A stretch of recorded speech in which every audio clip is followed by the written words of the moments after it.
आता दक्षिण मध्य महाराष्ट्र त्याचबरोबर तळ कोकणामध्ये मान्सून आलेला आहे, ज्यामध्ये रत्नागिरी, सिंधुदुर्ग आहे आणि दक्षिण मध्य महाराष्ट्रामध्ये सांगली, सोलापूर, कोल्हापूर आणि सातारा या डिस्ट्रिक्ट्समध्ये आणि सोलापूरचा काही भाग येथे तो आलेला आहे. आणि येणाऱ्या 2 ते 3 दिवसांमध्ये महाराष्ट्रातील अजून काही भागांमध्ये तो दाखल होईल असं दिसते. सर, उर्वरित महाराष्ट्रामध्ये कधीपर्यंत 15 तारखेचं तर इथं दिसतं, 15 तारखेपर्यंत होईल दाखल? 15 तारीख ही सरासरी तारीख आहे. ही काय यावर्षी 15 तारखेला पोचेल असं नाही आहे त्याचा अर्थ. महाराष्ट्रामध्ये पूर्ण कधी पोचेल हे ह्या मोमेंटला सांगणं डिफिकल्ट आहे. तर येणाऱ्या 2 ते 3 दिवसांमध्ये तो महाराष्ट्रातील अजून काही भागामध्ये पोचेल असं IMDकडनं प्रेस रिलीजमध्ये सांगितलं गेलं. सर, सद्यस्थिती काय आहे?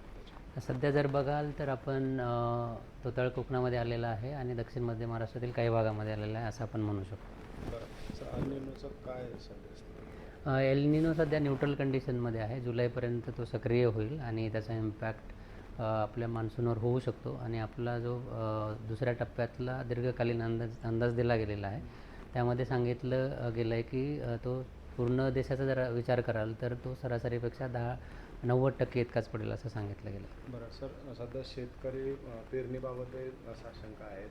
अनेक जण पारंपरिक पद्धतीने मांडणी करतायत की पावसाच्या स्थितीबद्दल, तर शेतकऱ्यांनी काय काळजी घेतली पाहिजे? त्याविषयी माझ्या मते कृषी विभागाकडनं ज्या काही सूचना आणि सल्ले दिले जात आहेत त्याच्याकडे लक्ष देणं गरजेचं आहे. बरं, पण सध्याची आपल्या या वर्षीचे अंदाज पावसाची स्थिती कशी असेल आणि साधारणपणे जूनमध्ये कशा पद्धतीला असेल आणि एकूण कशी असेल?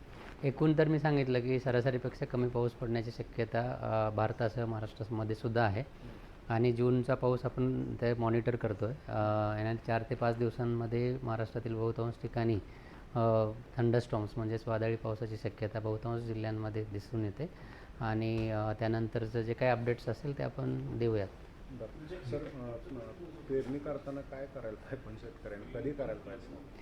पेरणीचं मी सांगितलं की कृषी विभागाकडनं ज्या काही गाईडलाईन्स येतील त्याचं पालन करणं गरजेचं आहे.